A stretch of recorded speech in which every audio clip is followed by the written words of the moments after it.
마리아야. 따라 하셔야죠. 마리아야. 예. 예. 제목이 참 인상 깊은 제목이 아닌가 생각이 듭니다. 어, 성경에서 제목을 이렇게 따서 이렇게 넣지만 참 적절한 제목이 성경에 다 있다는 생각이 들게 되고요. 오늘 우리가 부활주의를 맞아서 또다시 마리아를 또 함께 살펴보려고 합니다. 부활주일인데 여러분 어떻습니까? 우리에게 부활신앙은 어떻게 온전하게 잘 있습니까? 절기를 우리가 살펴볼 때에 그 절기가 주는 그런 신앙의 내용들이 있습니다. 근데 어찌 보면 우리에게 가장 중요한 그런 절기가 바로 이 부활절이다 이렇게 볼 수가 있죠. 오늘날 우리에게 부활신앙이라는 것은 무언가, 부활신앙이 지금 내게 작용하고 있는가, 이것을 우리가 한번 잘 생각을 해 보셔야 됩니다. 신앙이라는 것이 형식화될 때 그만큼 헛된 게 없습니다. 그러므로 항상 신앙이라는 것은 실질적으로 우리가 그 신앙을 새롭게 하고 가지는 것이 반드시 필요하다. 이 부활신앙이 얼마나 중요하냐면요, 사도 바울이 아주 색다른 예를 들었습니다. 고린도전서 15장에서 이런 얘기를 해요. 만약에 예수 그리스도의 부활이 없으면이라고 하는 가정을 듭니다. 그러면서 뭐라고 말을 했냐면요, 우리가 전파하는 것이 헛되고 우리의 믿음이 헛되고 우리는 세상에서 가장 불쌍한 사람들이다, 이렇게 설명을 했어요. 이렇게까지 설명할 수 있을까 싶어요. 그 말은 뭐겠습니까, 여러분? 부활신앙은 우리의 믿음의 핵심의 핵심이다, 이 말입니다. 부활신앙이 없거나 부활신앙이 빠져버리면 믿음의 많은 부분이 결여된 데가 아니라 없다는 거예요. 믿음이 없다, 믿음이 아니다. 그만큼 부활신앙은 우리 신앙의 전부입니다. 전부. 우리가 사순절 기간 동안 그리스도의 십자가를 계속해서 묵상한 것도 바로 이 부활신앙에 다다르기 위해서 온 거예요. 그만큼 우리에게 부활신앙이라는 것은 중요하고 전부다.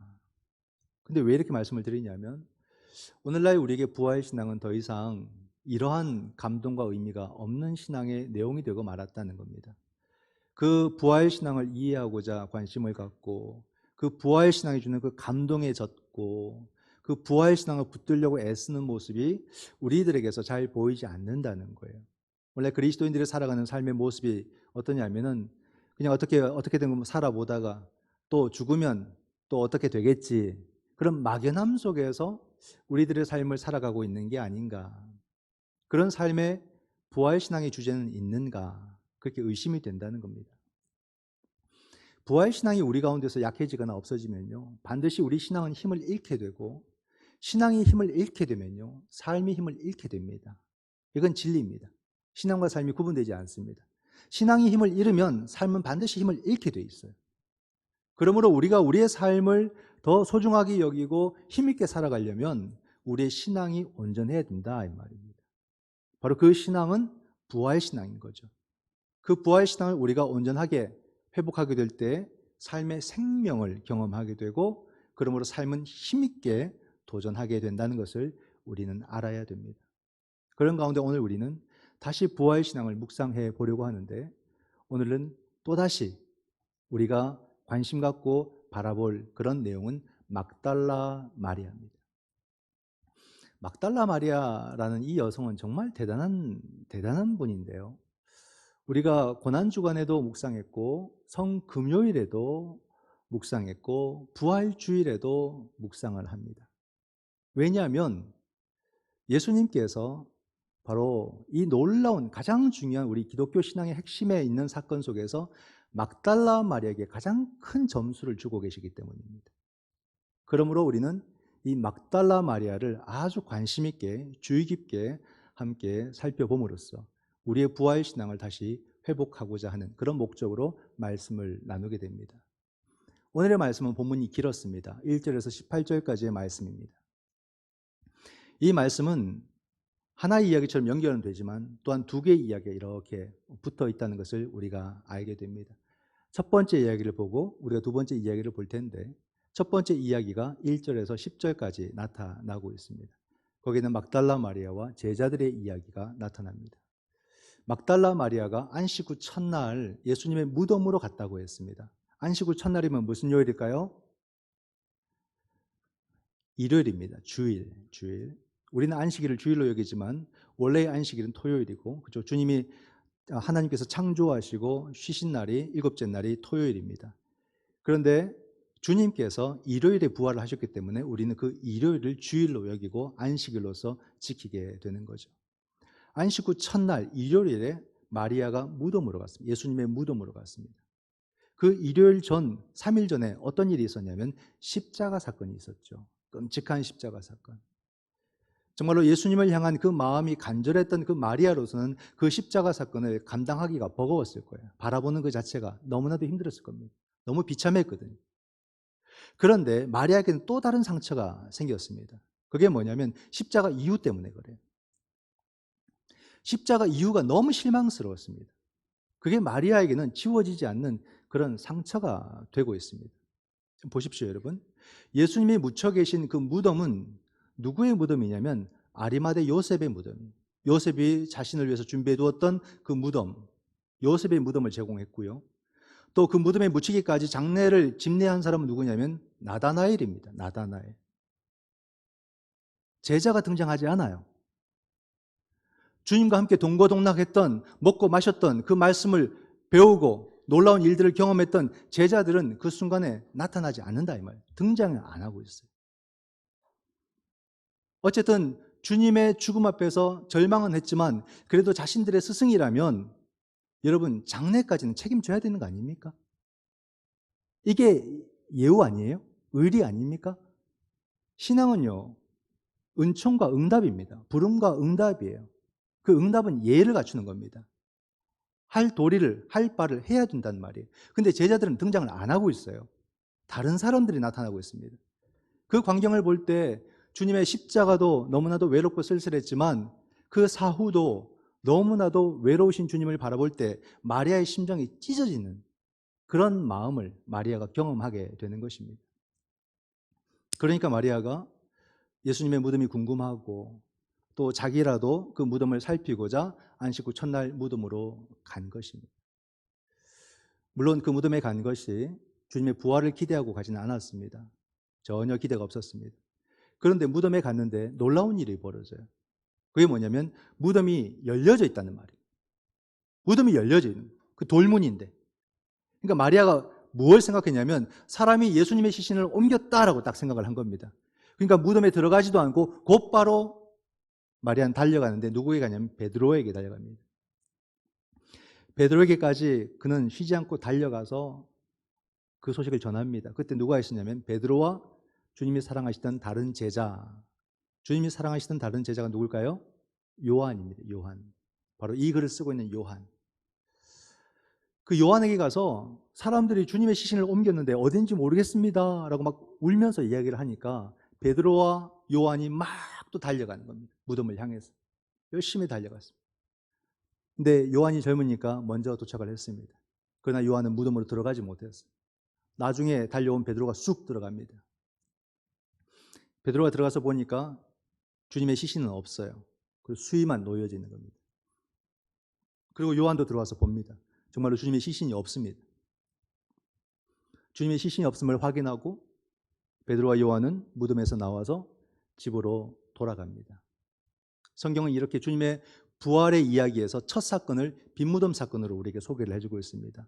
이건 요한복음뿐만이 아니라 공관복음에서도 마태, 마가, 누가에서도 예수님의 부활 이야기에서 첫 사건을 빈무덤 사건으로 우리에게 알려주고 있어요. 그러면 여러분, 빈무덤 사건이 예수님의 부활의 정확한 증거가 될 수 있을까요? 될 수가 없었습니다. 여기는 많은 논쟁이 있었습니다. 우리 교과서 신학 있는 묵상 3권에 보면 이 주제가 또 나옵니다. 한번 읽어보십시오. 거기는 세 가지 논쟁이 있었습니다. 그 빈무덤에 대해서 부활의 증거라고 하는 것에 사람들이 논쟁을 했는데 세 가지 주제를 다루는데 하나는 허위설입니다. 허위설. 시체 도난설 이런 거죠. 제자들이 예수님의 시신을 훔쳐가지고 어디에 숨겨놓고 주님이 부활했다라고 소문을 퍼뜨리고 다닌다라는 이야기입니다. 이 허위설이 말이 되는가 한번 생각해 보십시오. 말이 될 수 있을까요? 말이 전혀 안 됩니다. 앞에서 설명드렸잖아요. 제자들이 어땠는지. 제자들은요, 예수님의 십자가 사건 앞에서 다 무너져 버렸어요. 낙심하고 절망하고 낭망하고 속상하고, 그래 다 그냥 집으로 돌아가고, 그런 사람들이에요. 그런 사람들이 무슨 이유로 막 주님의 시선을 어떻게든 훔쳐가지고 부활하셨다라고 그렇게 할 마음도 없는 사람들, 의지도 없는 사람들이. 허위설은 말이 안 됩니다. 가장 가까운 제자들조차도 움직이지 않는 상황에서 무슨 시신 도난설이 나옵니까? 그죠? 더욱 이해가 안 되는 것은, 그게 말이 안 되는 것은 뭐냐면 바로 며칠 후의 이야기입니다. 며칠 후에 이 제자들이 어떤 사람들이 되냐면 이제는 또 완전 다른 모습이에요. 예루살렘으로 올라와서 예수님이 부활하셨다라고 외치면서 막 순교로 나가는 사람들이에요. 순교자들이 돼버리는 거예요. 이건 더 말이 안 되는 거예요. 여러분, 시신을 훔쳐서 숨겨놓고 이제는 그분이 부활했다라고 말하면서 나아가서 순교로 나갈 수 있을까요? 이게 거짓말인데 부활이? 할 수가 없는 거예요. 부활했다라고 거짓말은 할 수 있어도 순교는 안 됩니다. 순교라는 것은 생명에 대한 소망이 있을 때 우리가 순교할 수 있는 것이지, 거짓 사건을 뒤에 두고서 순교로 못 나가는 거예요. 그러나 제자들은 전부 다 순교로 나갑니다. 그걸 무엇으로 설명할 수 있겠냐는 거죠. 허위설은 아니다는 겁니다. 또 하나는 뭐냐면 기절설. 주님이 십자가에서 너무 쇼크를 받아서 기절했다가 무덤에서 깨어났다, 그런 이야기였습니다. 처음 들어보십니까? 기절설은 말은 될까요? 기절설도 말이 안 됩니다, 여러분. 예수님이 기절했다 깨어나는 것을 한두 사람은 만약에 봤다면 모르겠지만 그 많은 제자들이 다 똑같은 것을 동일하게 보고 경험했다라고 말할 수가 없는 것이에요. 더더군다나 기절했다 깨어나는 사람을 하나님의 아들이라고 고백할 수는 없는 겁니다. 초대교회 보세요. 로마로부터, 유대인들로부터 그렇게 핍박을 받음에도 예수는 하나님의 아들이시다라는 고백을 포기하지 않았습니다. 사람이 기절했다가 깨어난 것을 갖고 목숨 걸고 예수님이 하나님의 아들이라고 그렇게 증언하고 고백하고 그러지 못합니다. 그럴 수 없는 거예요. 기절설도 말이 안 됩니다. 또 하나가 뭐냐면 환상설입니다. 너무 신경이 예민해져 있다가 막 골몰해 있다가 예수님을 환상적으로 봤다, 그렇게 말을 하는 거예요. 이 환상설은 저는 마리아에게는 적용이 될 수 있을지 몰라도 제자들에게는 말이 안 된다, 그렇게 생각합니다. 왜냐하면 제자들은요, 아예 주님의 부활에 대한 기대 자체가 없었어요. 지식도 없었어요. 주님이 말해도, 오늘 본문에도 그들은 부활에 대해서 전혀 알지 못했다라고 설명하고 있지 않습니까? 기대가 없는데 어떻게 주님을 환상으로 봅니까? 우리가 누군가를 막 고민하면 꿈에도 나타나잖아요. 근데 전혀 생각 안 했던 사람들이에요. 근데 어떻게 주님이 환상으로 나타납니까? 그것도 500여 형제들에게. 그건 말이 안 되거든요. 환상설도 말이 안 된다. 바로 이 빈무덤 사건은 이렇게 많은 논쟁을 낳게 됩니다. 이 빈무덤이 예수님의 부활을 온전히 증거하기에는 많이 부족하지요. 그래서 우리는 두 번째 이야기로 들어가게 됩니다. 바로 이 두 번째 이야기가요, 마리아 이야기, 마리아. 이 마리아 이야기가 우리가 무엇을 전해주는가 한번 생각해 보세요. 이 마리아의 이야기를 통해서 진짜 부활의 사건을 우리에게 전해주고 있습니다. 마리아는 특별한 여인입니다. 베드로와 요한이 돌아가고 난 뒤에 마리아는 돌아가지 않습니다. 그 자리에 그대로 남아있어요. 눈물과 콧물이 범벅이 되어서 주님의 시신을 찾으려고 마리아는 그 자리에 남아있습니다. 그래서 이 공관복음에 보면 다른 여인들도 무덤에 같이 갔다고 설명하는데 요한은요, 마리아만 이야기합니다. 이 요한이 나중에 제자들 중에서 가장 뒤늦게 죽고, 또 요한은 순교하지 않고 죽잖아요. 그러다 보니까 마지막에 그 요한 복음을 쓰면서 그때 부활의 사건을 생각하며 떠올릴 때에 마리아만 기억나는 거예요. 그때의 사건이 너무나도 특별해서 이 마리아를 잊을 수가 없는 거예요, 요한이. 베드로와 함께 자기가 막 뛰어갔던 것도 기억하고, 그런 가운데 자기들은 돌아왔지만 그 마리아 이야기가 너무 놀라워서 그걸 세밀하게 마리아 중심으로 부활의 경험을 우리에게 소개를 해주는 겁니다. 마리아가 부활을 어떻게 경험했는지, 또 마리아라는 이 여인이 예수님에게 얼마나 특별한 존재였는지, 또 마리아 이 여인이 얼마나 특별한 사람이었는가를 우리들에게 요한이 특별히 소개를 해주고 있다, 이렇게 보시면 돼요. 누가복음 8장에 보면요, 1절로 3절에 예수님에게 있었던 여제자들의 이름들이 쭉 나옵니다.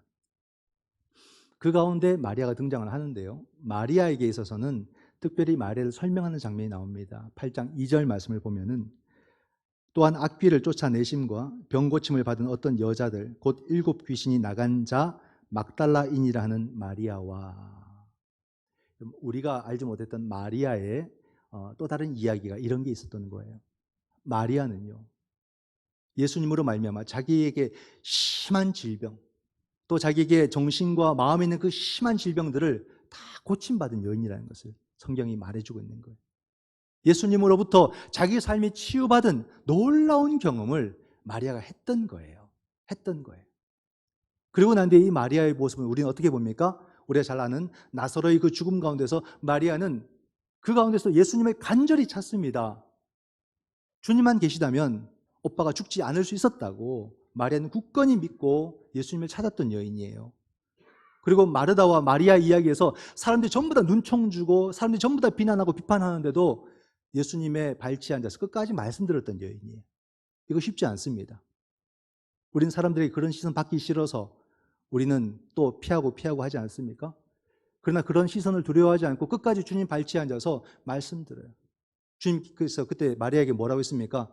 마리아는 그의 모든 은혜를 빼앗기지 않으리라 그랬어요. 그죠? 주님은 마르다가 아니라 마리아의 편을 들어줬습니다. 그리고 우리가 성금요 예배 때 드렸던 이 마리아의 이야기에서 예수님을 위한 잔치가 벌어지고 그 잔치가 무르익을 때 마리아는 자기의 홀예품 이 나드 한 근 300데나리온의 1년치 연봉에 해당되는 나드 한 근을 가져와서 모든 사람의 주목을 끌고 결국 그것을 예수님의 발에 다 쏟아붓고 자신의 머리카락으로 주님의 발을 닦았다라고 하면서 주님을 향한 신뢰의 끝을 보여주는 거예요. 이 마리아가 얼마나 대단한 사람인가를 우리는 그 과정들을 통해서 보는 겁니다. 하나하나가 그냥 하나하나가 다른 이야기가 아니었구나. 예수님을 향한 그 마리아의 깨달음과 그 간절함이 가면 갈수록 점점 더 커져가는 것, 더 깊어져 가는 것을 볼 수가 있는 거예요.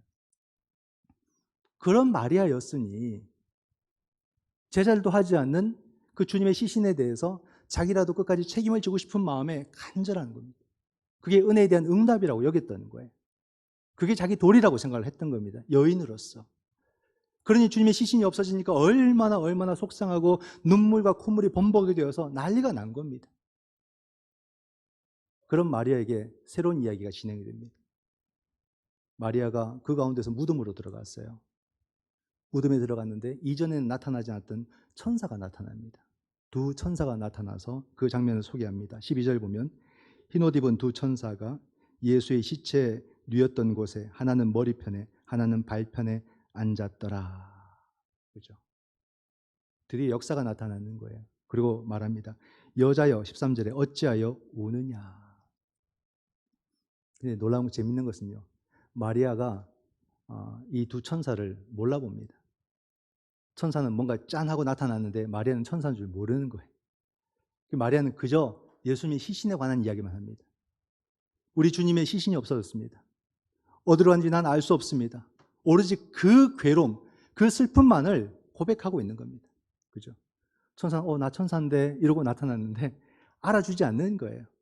오로지 주님의 시신, 거기에 온통 마음이 가 있는 한 여인, 그죠? 그런 가운데서 마리아가 두리번거리다 또 한 사람을 보는 겁니다. 그 사람이 누굴까요? 부활의 주님이었어요. 부활의 주님. 그 부활의 주님이 막 울고 있는 그 마리아에게 말합니다. 여자여 어찌하여 우느냐, 누구를 찾느냐, 이렇게 물으십니다. 그런데 더 놀라운 것은 마리아는요, 예수님조차도 예수님으로 모르고 동산지기로 알아요. 동산지기. 나 예수님인데? 주님은 그렇게 서 있는데 동산지기로 아는 거예요. 그리고는 주님에게 뭐라고 말씀을 하냐면 당신이 우리 주님을 옮겼으면 나에게 알려주시오. 내가 그 시신 가져가겠습니다. 이렇게 말을 하는 거예요. 이게 얼마나 놀라워요. 주님도 놀라고 하면 천사도 놀랐을 겁니다. 이토록 주님에게 오로지 집중하고 주님을 간절히 사모했던 사람이 있었던가. 3년을 동고동락하고 주님의 모든 것을 배웠던 제자들조차도 그 십자가 앞에서 다 절망하고 실망하고 돌아갔는데 이 여인이 끝까지 남아가지고 예수님의 시신에 대해서라도 책임을 지려는 그 모습에 주님이 감동을 하는 거죠. 어떻게? 이렇게까지 할 수 있을까? 그 여인의 모습이 너무나도 그냥 감동 그 자체인 거예요. 여러분, 시신을 찾는 것은 최고의 예를 다하는 겁니다. 그 예를 하는 거죠. 우리가 스승과 제자 사이에도 저도 늘 말씀을 가르치지만 이렇게 말씀을 가르치고 또 우리가 듣고 배우는 이 관계 소중한 거예요, 여러분. 절대 가볍게 생각하면 안 됩니다. 그냥 내 필요한 것만 듣고 말고 이런 관계를 만들어가면 안 되는 거예요. 뭐 대우를 받고자 이런 게 아닙니다. 여러분, 우리가 이런 관계는요, 정말로 예를 다한다는 것은 뭐냐면 그 가르침을 함께 공유하고 그 가르침대로 우리가 살려고 함께 더 노력을 하고 그 가르침을 우리가 잘 또 간직하고 발전시키고 이것이 진정한 서로 간의 예를 다하는 모습입니다. 그래서 아카이브라는 것도 만들어서 어떤 뭐 사료들 또는 유품들 이런 것을 잘 보관하고 발전시키고 계속 계승해 나가는 이런 모습들이 많지요. 대가 학자들은 다 아카이브가 있습니다. 그 제자들이 다 그것을 더욱더 활성화해서 더 많은 사람들이 그것을 알도록 만들기 위해서 그것을 잘 보관하고 유지하는 거죠. 이게 예를 다하는 겁니다. 근데 여러분, 제자들은 그걸 못했어요. 도리어 한 여인이 마지막으로 예수님의 시신이라도 찾아서 그 예를 다하고자 하는 그 모습이 얼마나 귀한지를 성경이 보여주고 있습니다. 여러분, 시신을 찾는다는 것은 의미가 있는데요. 우리는 한국전쟁에서 아직도 찾지 못한 시신들을 찾고 있지 않습니까? 그것은 그만큼 중요하기 때문에 그래요. 사람이 죽으면 끝이라고 하지만 여러분, 사람의 아이덴티티, 사람의 인격성은 영원히 함께 가는 겁니다. 하나님이 사람을 한 사람 창조하실 때요, 그냥 있다가 말 사람을 창조한 게 아니라는 말이에요. 오직 그 사람만이 갖고 있는 그 정체성을 하나님이 창조하셔서 하나님이 영원히 함께하고자 창조한 생명입니다. 그렇기 때문에 그가 살았을 때나 그가 죽었을 때나 우리는 예를 다해야 되는 거예요. 함부로 대할 수가 없는 겁니다. 4월은 어떤 달일까요, 여러분? 이 4월은 꽃도 피고 얼마나 아름다운 봄의 향기가 나는 그런 계절 아닙니까? 그러나 우리나라 우리 역사는 이 4월이 무척 아픈 역사, 아픈 달입니다. 1947년 4월 3일 제주 사건이 있고요. 그죠? 또 1960년 4.19 민주혁명이 있고요. 또 2014년 4.16 세월호 사건이 우리에게 그대로 남아있는, 기억에 남아있는 것이 4월입니다. 이 4월은 너무 잔인해요. 국가에 의해서 국민이 죽었던, 국민이 폭력을 당했던 그런 기억들을 우리가 갖고 있고, 두 번 다시 있어서는 안 될 사건들이지만 더더욱 우리에게 안타까운 것은 뭐냐면 아직도 그 시신을 찾지 못한 그런 가족들이 여전히 있다는 겁니다. 여러분 보십시오. 내 가족 중에서 누가 죽었다면 그건 끔찍한 일이에요. 이런 사건에 연루되어서 끔찍한 일입니다. 상상하기 싫은 일이에요. 그러나 여러분, 그럼에도 불구하고 아직도 그 시신까지 못 찾았다면 여러분 그 마음이 어떻겠습니까? 평생 지울 수 없는 거예요. 우리는 그만하자 이렇게 말할 수 있겠지만 그게 참 무책임한 말이거든요. 어떻게 여러분 평생 그것을 잊을 수 있겠습니까? 그 가족은 그 시신도 못 찾았는데. 그렇지 않습니까? 우리는 여러분 시신을 찾기 위해서 노력을 해야 되는 거예요. 이게 예를 다하는 겁니다. 그러나 우리는 여전히 그렇게 다하지 못하는 우리들의 무능, 우리들의 무책임을 아직도 우리들의 숙제로 안고 있는 거예요. 한 생명이라도 끝까지 우리가 책임지고 그 시신이라도 우리가 예를 다하는 것이 우리가 해야 될 도리인 겁니다. 지금 이 막달라 마리아가 그걸 보여주고 있잖아요. 그 예수님의 시신조차 정말로 그거라도 찾아서 자기의 예를 다하려는 그 모습을 주님이 얼마나 귀하게 보고 계십니까? 주님의 가장 높은 점수를 막달라 마리아에게 주고 계시는 거예요. 막달라 마리아 보세요. 천사를 만났어요. 그런데도 시신 이야기만 합니다. 심지어 부활의 주님을 만났어요. 그 주님 앞에서도 시신 이야기만 하는 거예요. 그만큼 주님을 찾고자 하는 그 마음이 얼마나 간절했는가를 보여주고 있다 이 말입니다. 그 주님마저도 감동을 받는 거예요.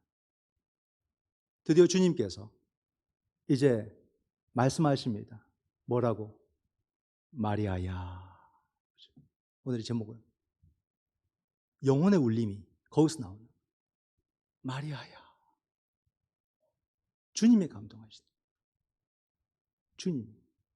제자 한 사람도 알아주지 않고 챙겨주지 않는 그 시신을 이 한 여인이 끝까지 책임지려고 하는 모습을 볼 때 주님이 감동받으시는 거죠. 그 음성은 마리아가 눈물 콧물이 범벅에도 느끼는 거예요. 영혼의 울림이니까. 그러니까 마리아가 뭐라 그럽니까? 라보니여, 선생님. 생전에 그 주님의 목소리로 인식하게 됐다라고 성경이 말하지 않습니다. 드디어 알아차린 거예요. 그 순간은 어떤 순간이냐면 바로 생명 되신 주님을 마리아가 생명으로 받아들이는 순간, 부활의 생명을 경험하게 된 순간이다 이 말입니다. 이 이야기는 한편의 시와 아주 유사합니다. 어떤 시요? 김춘수의 꽃. 내가 그의 이름을 불러주기 전에는 그는 단지 하나의 몸짓에 지나지 않았다. 내가 그의 이름을 불러주었을 때 그는 나에게로 와서 꽃이 되었다. 주님이 마리아의 이름을 불러주시기 전에는 오직 주님의 시신에 온통 마음이 가서 아무것도 볼 수 없었고 아무것도 들을 수 없었지만 주님께서 그 마리아의 이름을 불러주었을 때 마리아는 주님께로 와서 부활의 생명을 얻었다. 똑같은 이야기가 되는 거죠. 얼마나 아름다운 이야기, 얼마나 아름다운 이야기. 오늘의 이 이야기는 우리에게 무엇을 말해주는가? 주님을 향한 그 간절함, 주님을 향해서 집중하게 될 때 성령께서 그를 이끄시어서 바로 부활의 주님을 경험케 된다는 것을 말해주는 거예요. 오늘 나의 삶이 그 부활의 주님을 향한 간절함을 우리가 가지고 살아가게 될 때에 성령께서 우리에게 반드시 부활의 생명을 경험케 하신다는 것을 말씀해 주고 있다 이 말입니다. 여러분, 주님은요 부활하셔서 모든 사람이 보는 앞에서 이렇게 짠 하고 등장하지 않으셨습니다. 예루살렘 성전이나 그 성전 뜰에 이렇게 나타나지 않으셨어요. 소수의 몇 사람, 주님을 향해서 간절함을 품었던 그 소수의 몇 사람에게 부활의 주님은 나타나셨다고 성경은 말하고 있습니다. 오늘 우리는 그 소수의 몇 사람인가, 그죠? 아무도 관심 갖지 않고 아무도 신경 쓰지 않는 가운데서도 끝까지 주님을 향한 간절함으로 살아가고 오로지 주님에게 집중하고자 했던 그 모습 속에서 부활의 주님을 경험하고 있는 그런 사람인가 한 번 더 돌아봐야 되는 거죠. 오늘은 부활절, 부활주일입니다. 바로 주님이 생명 되신 놀라운 사건의 날입니다. 오늘 우리는 무엇을 생명으로 여기고 살아가고 있는가? 성공을, 돈을, 경제를, 과학을, 문화를? 사람들은 그런 것을 생명으로 여기고 살아가지만 그럼에도 우리는 오직 십자가의 예수님을 생명으로 여기고 더욱더 우리가 우리의 모든 삶을 간절히 살아가게 될 때에 반드시 우리는 부활의 생명을 경험하게 될 것이라고 말해주고 있습니다. 여러분, 우리가 부활의 주님을 믿을 때 우리는 죄와 사망에서 해방되게 되고 그럴 때 우리는 우리의 모든 삶은 드디어 두려움에서 벗어나서 부활의 생명이 주는 기쁨과 감사와 환희와 소망의 삶을 살게 될 줄 믿습니다. 정말 우리의 인생이 소중하고 내 생명이 소중하고 내 삶이 소중하다면 부활신앙을 반드시 간직하시고 그 신앙 속에서 온전히 생명을 경험하고 누리시는 복된 성도가 되시기를 주님의 이름으로 축원드립니다. 기도하겠습니다.